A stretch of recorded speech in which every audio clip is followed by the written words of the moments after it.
કહેવાય છે કે જેવું કરો તેવું ભરો। કોઈકનું ખરાબ કર્યા પછી જો એમ વિચારીએ કે આપણી સાથે સારું થશે તો એવું બિલકુલ થતું નથી। જે ખરાબ કરે છે તેની સાથે ખરાબ જ થાય છે। કહેવાય છે કે જેવું વાવો એવું લણો।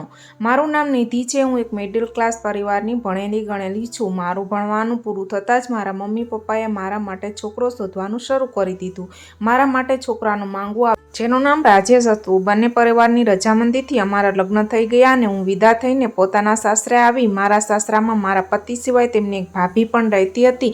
મારા સાસુ સસરા ઘણા વર્ષો પહેલાં જ ગુજરી ગયા હતા અને મારી જેઠાણી પણ વિધવા હતી। તેનું આ દુનિયામાં કોઈ હતું નહીં એટલે તે અહીં સાસરામાં જ રહેતી હતી। મારા જેઠાણીને કોઈ સંતાન પણ હતું નહીં કેમ કે તેમના પતિ ખૂબ જ જલ્દી આ દુનિયામાંથી જતા રહ્યા હતા। તેમનું નામ રૂપલ હતું અને ભર જવાનીમાં જ તે વિધવા થઈ ગઈ હતી। મારી જેઠાણી ખૂબ જ સારી હતી, ખૂબ જ સંસ્કારી અને હંમેશા ભગવાનની પૂજાપાઠ કરવાવાળી સ્ત્રી હતી। તેમણે પોતાના દેરનું ખૂબ જ ધ્યાન રાખ્યું હતું। હું રોજ રાત્રે થોડીવાર મારી જેઠાણીના રૂમમાં જતી, તેમની સાથે વાતો કરતી જેથી તેમને એકલું ન લાગે। એક દિવસ જમીને હું ભાભીના રૂમમાં ગઈ। અમે બંનેએ થોડીવાર વાતો કરી, પછી ભાભી સૂવા માટે આડા પડી ગયા અને હું રસોડાનું બધું કામ કરવા લાગી। બધું કામ પતાવીને મારા રૂમમાં જતાં જતાં મને 11 વાગી ગયા હતા। રાજેશ પણ સૂઈ ગયા હતા। હું એકલી જ આખા ઘરનું કામ કરતી હતી એટલે આખો દિવસ વ્યસ્ત રહેતી હતી। રાજેશ જ્યારે કામ પરથી સાંજે ઘરે આવતા તો હું તેમને ટાઈમ આપી શકતી નહીં કેમ કે મારા જેઠાણી સાથે 5 વાગ્યા પછી પોતાના રૂમની બહાર નીકળતા નહીં। રૂમમાં જ બેઠા બેઠા પૂજાપાઠ કરતા રહેતા અને દરેક નાના નાના કામ માટે પણ તે મને અવાજ દેતા। મને મારી જેઠાણીનું કામ કરીને આનંદ થતો। મેં તેમને કહ્યું હતું કે ભાભી, તમે રાજેશનું ખૂબ જ ધ્યાન રાખ્યું છે એટલે હવે તમે આરામ કરો, તમારું બધું જ કામ હું કરી દઈશ।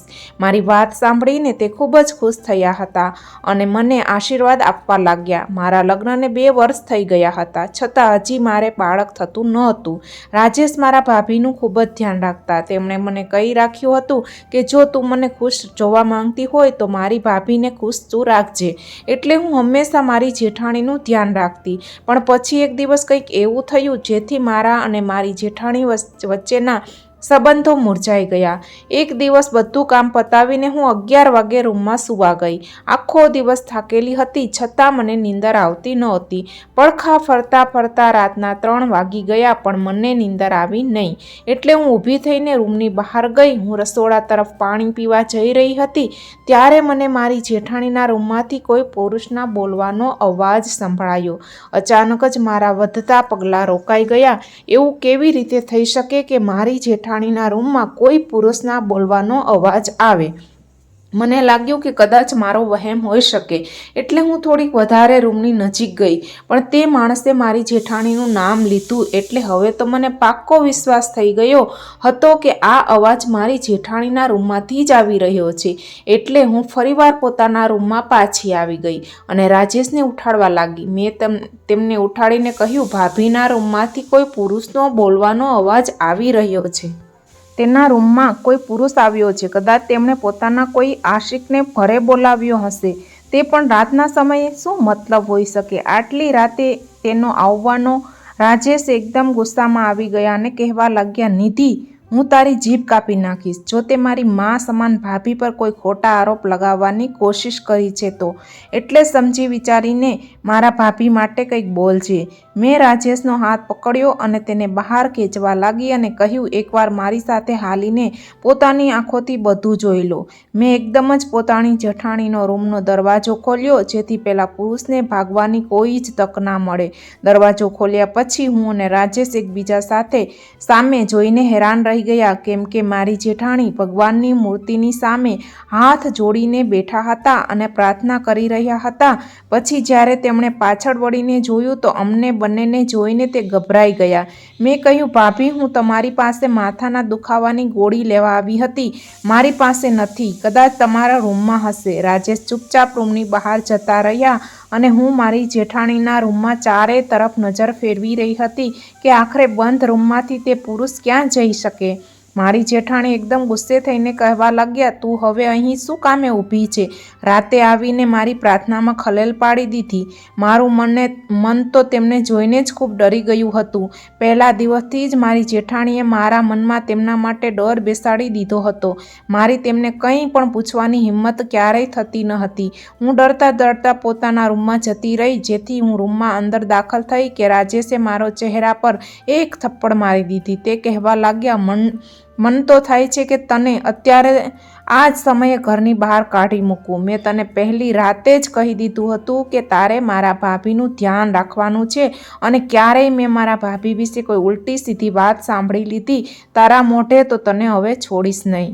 પણ હું તને એક આખરી તક દેવા માંગુ છું, કેમ કે તું મારી ભાભીની પસંદ છો. પણ આજ પછી તે પોતાના મોઢે ભાભી વિશે જેવી તેવી કોઈ પણ વાત કરી છે તો હું તને છૂટાછેડા આપીને ઘરમાંથી કાઢી મૂકીશ અને મને એ વાતનો કોઈ અફસોસ નહીં થાય. સમજી ગઈ તું? હું તો રાજેશની આ બધી વાતો સાંભળીને હેરાન રહી ગઈ અને પૂરી રીતે ડરી ગઈ હતી. રાજેશ ફરી વાર સૂવા માટે આડા પડી ગયા અને હું પોતાના રૂમમાં એક ખૂણામાં બેસીને ચૂપચાપ રડી રહી હતી. આજે મારા પતિએ મને મારી જેઠાણીના કારણે આવડી મોટી વાત કહી દીધી હતી. જો મારાથી ભૂલ થઈ ગઈ હતી તો તે મને પણ ખીજાઈ શકતા હતા, પણ તેમણે તો ગુસ્સામાં આટલી મોટી વાત કહી દીધી. એટલે મને મારી જેઠાણી પર ખૂબ જ ગુસ્સો આવવા લાગ્યો હતો. હવે મને મારી જેઠાણીથી નફરત થઈ રહી હતી. મારું લગ્ન જીવન બસ તેમની આજુબાજુ જ રહેતું હોય તેવું મને લાગતું હતું. મારા માટે રાજેશનું માંગું મારી જેઠાણી જ લઈને આવી હતી. મારા પરિવારને તો આ સંબંધ ખૂબ જ ગમ્યો હતો, એટલે તેમણે કંઈ પણ વિચાર્યું નહીં અને પૂછપરછ કર્યા વગર જ હા પાડી દીધી હતી. મારા પરિવારનું કહેવું હતું કે તારા સાસરામાં સાસુ સસરા નણંદ કોઈ પણ નથી, ફક્ત એક જેઠાણી છે, તે પણ આટલી સારી અને સંસ્કારી મહિલા છે. આખો દિવસ ભગવાનની પૂજા પાઠમાં લાગેલી રહે છે. તે ખૂબ જ સારી છે, ક્યારેય તેને તકલીફ ના પહોંચાડતી. હંમેશા પોતાની જેઠાણીને પોતાની સાસુ સમજીને તેમને માન સન્માન આપજે. બિચારીએ પોતાની જિંદગીમાં ખૂબ જ દુઃખ સહન કર્યું છે. લગ્નની શરૂઆતના દિવસોમાં જ બિચારી વિધવા થઈ ગઈ હતી અને પોતાના દેરનું દીકરાની જેમ ધ્યાન રાખ્યું હતું. એટલે તું તારી જેઠાણીનું ખૂબ જ ધ્યાન રાખજે. મેં મારા મમ્મી પપ્પાની વાતને સારી રીતે સમજી લીધી હતી. લગ્નની પહેલી રાતે રાજેશે પણ મને સમજાવી હતી કે મારી ભાભીનું હંમેશા તું ધ્યાન રાખજે. મારી ભાભી મારા માટે મા સમાન છે. જો તું તેમને ખુશ રાખીશ તો સમજી લેજે કે હું તારાથી ખૂબ જ ખુશ રહીશ. રાજેશની એક વાત મારા દિમાગમાં છપાઈ ગઈ હતી. ત્યારથી જ મેં મારી જેઠાણીનું હંમેશા ધ્યાન રાખ્યું હતું, હંમેશા તેની સેવા કરી હતી અને મારી જેઠાણીને જ મારું બધું માની લીધું હતું. રાજેશ આખો દિવસ મારા વખાણ કરતા રહેતા, પણ સાંજે જ્યારે પણ ઓફિસેથી ઘરે આવતા તો કલાકો સુધી પોતાની ભાભીના રૂમમાં બેઠા રહેતા હતા. આગલા દિવસે પણ કંઈક એવું જ થયું. સાંજે જ્યારે રાજેશ ઓફિસેથી આવ્યા તો પોતાની ભાભીના રૂમમાં બેસી ગયા અને લગભગ 2 કલાક પછી રૂમની બહાર આવ્યા. જ્યારે તે બહાર આવ્યા તો ખૂબ જ ગુસ્સામાં દેખાઈ રહ્યા હતા. તે વાતે મારા પર ગુસ્સો કરી રહ્યા હતા. મેં તેમને કારણ પૂછ્યું તો કહેવા લાગ્યા, કદાચ તું તે બધી વાતો ભૂલી ગઈ છો જે મેં લગ્નની પહેલી રાતે તને કહી હતી. મેં તને કહ્યું હતું ને કે મારી ભાભીનું તું ધ્યાન રાખજે, પણ તું તો ખૂબ જ બેપરવાહ છો. તેમની આ વાત સાંભળતા જ હું અંદરથી એકદમ ભાંગી પડી હતી. મને ખૂબ જ રોવાનું મન થતું હતું. ખબર નહીં મારી જેઠાણીને મારી કઈ વાત ખરાબ લાગી હશે. મને એ જ ડર હતો કે ક્યાંક રાજેશ મારાથી નારાજ ન થઈ જાય. મેં ફરીવાર દિવસ રાત મારી જેઠાણીની સેવા કરવાનું શરૂ કરી દીધું અને ભગવાનની કૃપાથી રાજેશ ફરીવાર મારાથી ખૂબ ખુશ થઈ ગયા હતા અને હવે બધું જ નોર્મલ થઈ ગયું હતું. એક દિવસ મેં રાજેશને કહ્યું કે આપણે આજે ડિનર માટે બહાર જઈશું.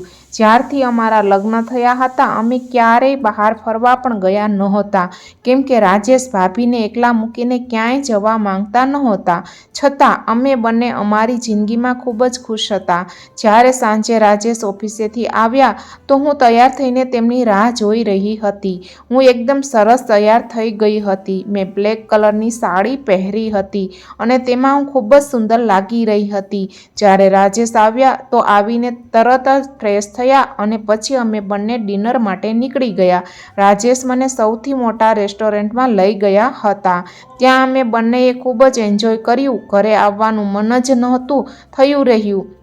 રાજેશે મને પ્રોમિસ કર્યું કે તે હવે ઘણીવાર મને બારે ફરવા લઈ જશે, પણ મને નહોતી ખબર કે તે પોતાની પ્રોમિસ નિભાવી શકશે કે નહીં, કેમ કે તે પોતે તો ક્યારેય બહાર જવાનું કહેતા જ નથી.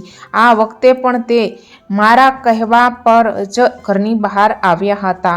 અમને ઘરે પાછા જતાં રાતના 11 વાગી ગયા હતા, પણ જેવા અમે ઘરની અંદર દાખલ થયા તો ઘરની અંદરનો નજારો જોઈને દંગ રહી ગયા. રૂપલ ભાભી ઘરના આંગણામાં બેઠા હતા.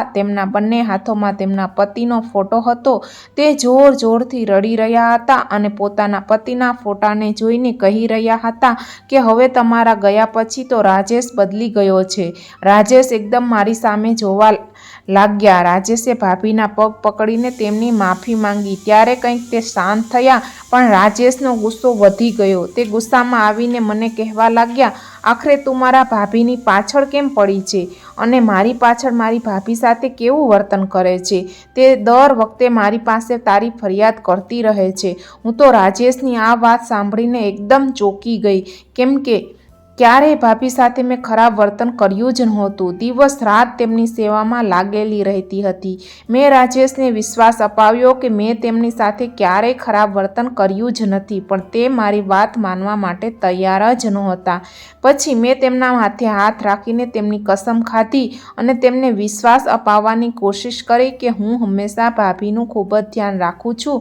તે સમયે મને એવું લાગી રહ્યું હતું કે રાજેશને મનાવવું ખૂબ જ મુશ્કેલ થઈ ગયું છે, કેમ કે તે મારી કોઈ પણ વાત સાંભળવા તૈયાર જ નહોતા. મેં મારી જેઠાણીની ખૂબ જ સેવા કરી હતી, પણ તે તો ઉલટાનું મારા પતિથી મારી ફરિયાદ કરતા રહ્યા હતા. હવે મને એ વાતનો અહેસાસ થયો કે આપણે કોઈની સાથે સારું કરીએ તો બદલામાં આપણને સારું જ મળે તે જરૂરી નથી. આપણે ગમે એટલી મુશ્કેલીની લડી શકીએ છીએ, પણ કોઈના મનનો વહેમ દૂર કરવો એ ખૂબ જ મુશ્કેલ હોય છે. બીજી વખત જ્યારે મને મારી જેઠાણીના રૂમમાંથી કોઈ પુરુષનો અવાજ આવ્યો તો મેં નક્કી કરી લીધું કે હું આની હકીકત સામે લાવીને જ રહીશ. આજથી પહેલાં તો મને આ વાતનો અહેસાસ હતો જ નહીં, પણ હવે મને મારી જેઠાણીથી ખૂબ જ નફરત થઈ ગઈ હતી. મારા લગ્ન જીવન પર તેના કારણે ગ્રહણ લાગી ગયું હતું. રાજેશ હર સમયે પોતાની ભાભીની ચિંતામાં જ રહેતા હતા. હું તો જાણે તેમના માટે અને આ ઘર માટે ખાલી નોકરાણી બનીને જ રહી ગઈ હતી. એટલે મેં વિચારી લીધું હતું કે હું પોતે જ મારી જેઠાણીની હકીકત જાણીને જ રહીશ અને રાજેશની આંખો પર બંધાયેલી વિશ્વાસની પટ્ટીને ઉતારીને જ રહીશ. મેં મારા આંસુ લૂછ્યા અને સૂવા માટે આડી પડી ગઈ. સવારે જ્યારે રાજેશ ઓફિસ જવા માટે ઉઠ્યા તો તેમનો મૂડ નોર્મલ હતો. રોજની જેમ હું પોતાના કામોમાં વ્યસ્ત થઈ ગઈ હતી. એકદમ મારી જેઠાણી મારી પાસે આવ્યા અને મને ઘૂરતા કહેવા લાગ્યા, પરમ દિવસે રાતે તું મારા રૂમમાં શું લેવા આવી હતી? મેં પણ તેમની આંખોમાં આંખો મિલાવીને કહી દીધું કે રાતે મને તમારા રૂમમાંથી કોઈ પુરુષના બોલવાનો અવાજ આવી રહ્યો હતો. મને તો ખૂબ જ ટેન્શન થઈ ગયું હતું કે ક્યાંક ઘરમાં કોઈ ચોર તો ઘૂસી નથી આવ્યો ને, એટલે હું રાજેશને સાથે લઈને તમારા રૂમમાં આવી હતી. ભાભી કહેવા લાગ્યા, તને શરમ નથી આવતી બીજાના રૂમમાં આવી રીતે ટાંકાઝાંકી કરતા? તારા દિમાગમાં ચોર છે, પણ મને ખબર છે કે તેને કેવી રીતે નીકાળી શકાય. તારા પતિથી તને છૂટાછેડા અપાવડાવીને તને આ ઘરમાંથી કાઢી મૂકીશ. જો મેં રાજેશને કહી દીધું કે તે તને છૂટાછેડા આપીને ઘરમાંથી કાઢી નાખે તો તે મારા એક વખત કહેવા પર જ તને આ ઘરમાંથી કાઢી મૂકશે. હું તેમની આ ધમકીથી ડરી ગઈ હતી અને એટલે મેં તેમને કહ્યું નહીં અને ચૂપ જ રહી. હું રોજની જેમ આજે રાતે પણ પોતાના રૂટીન પ્રમાણે બધા કામમાંથી ફ્રી થઈને પોતાના રૂમમાં જતી રહી હતી.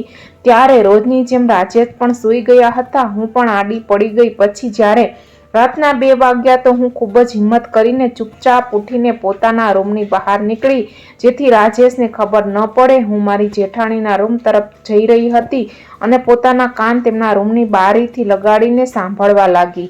રૂપલ ભાભી કોઈ સાથે વાત કરી રહ્યા હતા. કહી રહ્યા હતા કે હું ખૂબ જ મુશ્કેલીથી પોતાના દિવસો પસાર કરું છું. મને હંમેશા ઇંતજાર રહે છે કે ક્યારે રાત થશે અને ક્યારે તારી સાથે મારી મુલાકાત થશે. પછી કોઈક માણસનો બોલવાનો અવાજ મારા કાનમાં પડ્યો. તે કહી રહ્યો હતો કે રૂપલ, મારી પણ એ જ હાલત છે. કાશ આપણે બંને એક સાથે રહી શકત.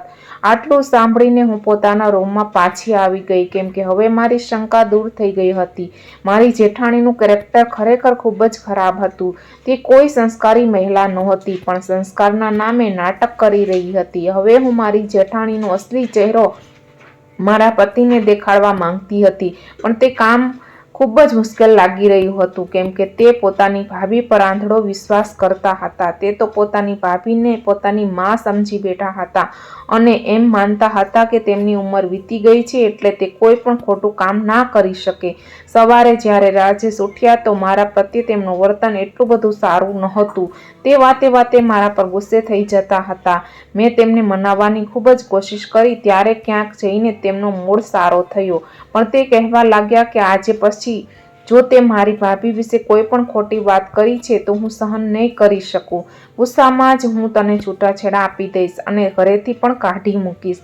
પછી આપણા બંનેના હાથમાં પસ્તાવા સિવાય કંઈ નહીં બચે. તું મારી વાત સમજી ગઈ છે ને? હું તેમની વાત સાંભળીને ટેન્શનમાં આવી ગઈ હતી, પણ મેં તેમનું ધ્યાન બીજી વાતોમાં લગાડી દીધું. મેં તેમને કહ્યું, આજે મેં ડૉક્ટર સાથે એપોઇન્ટમેન્ટ લીધેલી છે અને આગળ અમુક ટેસ્ટ કરાવ્યા હતા. એનો રિપોર્ટ પણ લેવાનો છે. તો આજે મારે ડૉક્ટર પાસે ચેકઅપ માટે જવાનું હતું, કેમ કે મને બાળક રહેતું નહોતું.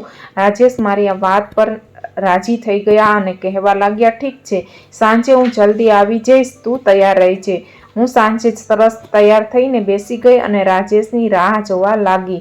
જેવા તે ઘરમાં આવ્યા એટલે અમે ડૉક્ટર પાસે જવા નીકળી ગયા.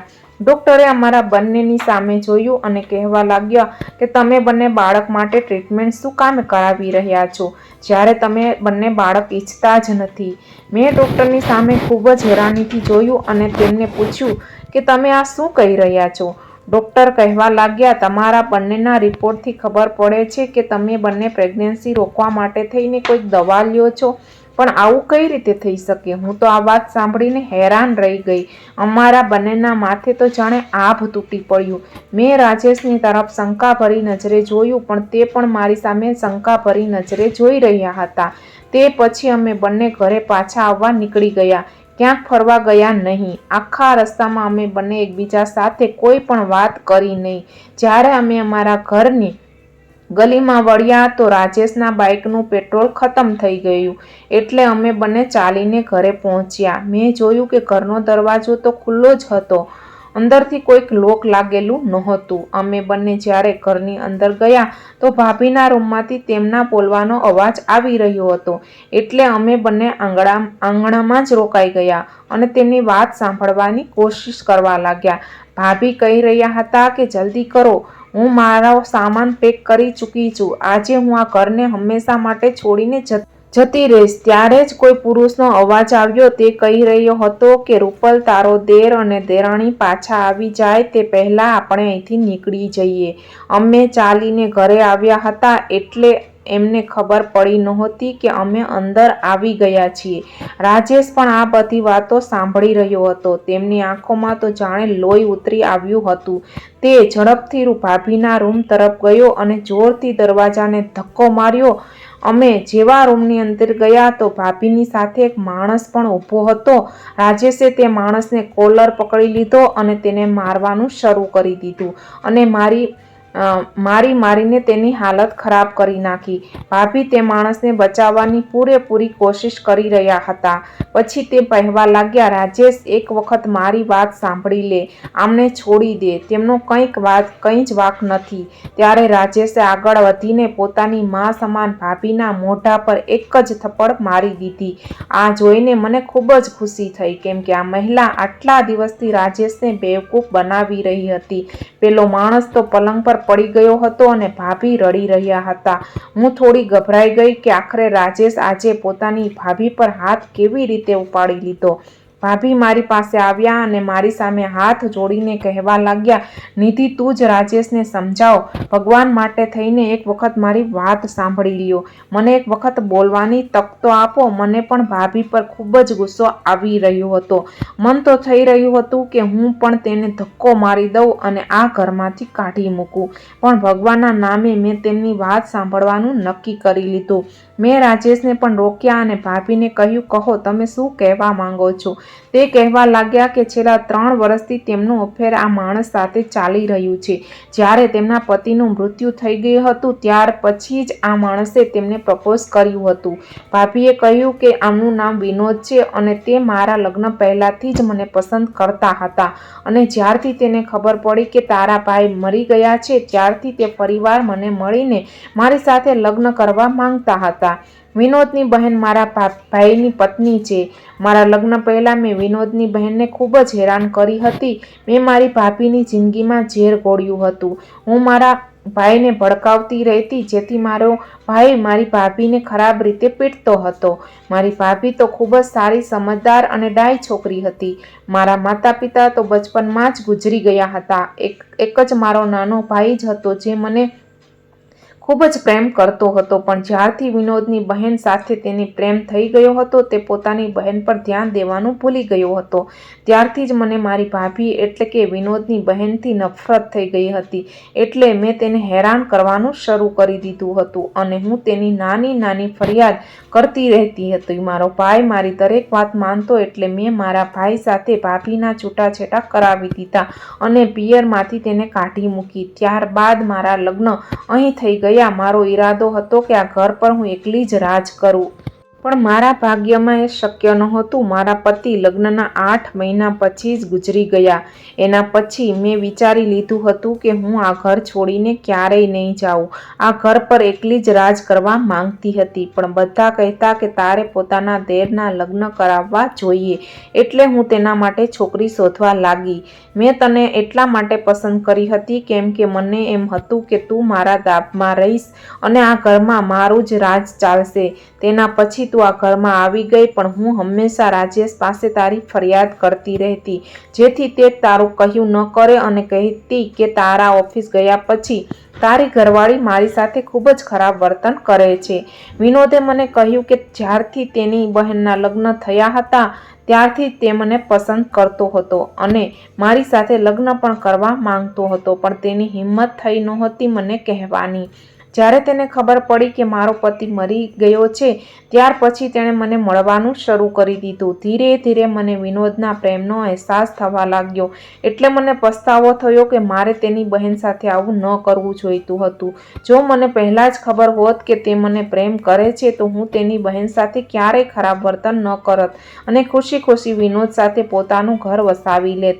પણ પછી મને ખબર પડી કે વિનોદ મને પ્રેમ કરતો હતો એટલે હું કન્ફ્યુઝ થઈ ગઈ કે હવે શું કરવું, કેમ કે હું નહોતી ઈચ્છતી કે મારી હકીકત ક્યારેય પણ રાજેશની સામે આવે, કેમ કે રાજેશ મને ખૂબ જ માન સન્માન આપતો હતો અને મારું બધું કહ્યું માનતો હતો. એટલે મેં અહીં પણ તે જ કર્યું જે મેં મારી ભાઈ અને ભાભી સાથે કર્યું હતું. મેં તને આ ઘરમાંથી નીકળવાની બધી કોશિશ કરી કે તું પોતે જ કંટાળીને આ ઘર મૂકીને જતી રહે, પણ તું બહુ જિદ્દી છો. રાજેશ તને એટલો પ્રેમ કરતો હતો કે મને પોતાનું માન સન્માન ઓછું થતું નજર આવવા લાગ્યું.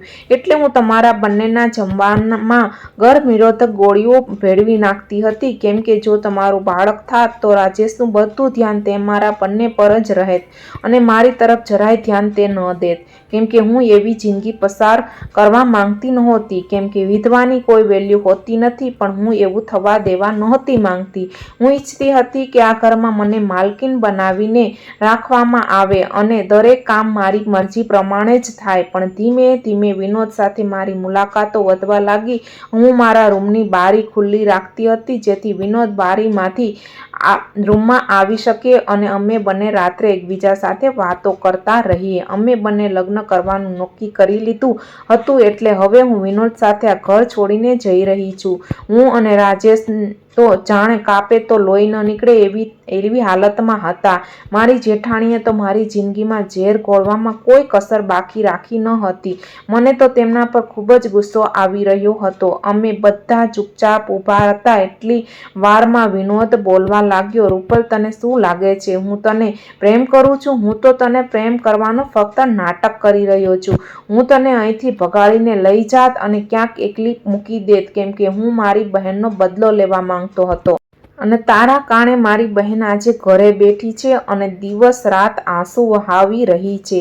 જ્યારે હું તને અહીંથી લઈને ભાગી જાત તો બધે તારી બદનામી થઈ જાત અને ત્યાર પછી હું તને અપનાવત પણ નહીં. ત્યારે તને ખબર પડત કે કોઈને દગો દેવો કોને કહેવાય. જેવી રીતે તે મારી બહેનને બદનામ કરી નાખી હતી, એવી રીતે હું તને આખી દુનિયાની સામે બદનામ કરવા માંગતો હતો. હું ફક્ત તારી સાથે બદલો લેવા માંગતો હતો.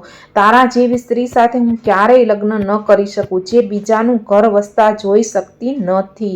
એટલું કહીને વિનોદ જવા લાગ્યો. રૂપલ ભાભી તેની પાછળ દોડતા દોડતા રડી રહ્યા હતા અને કહી રહ્યા હતા કે પ્લીઝ મને પોતાની સાથે લઈ જા.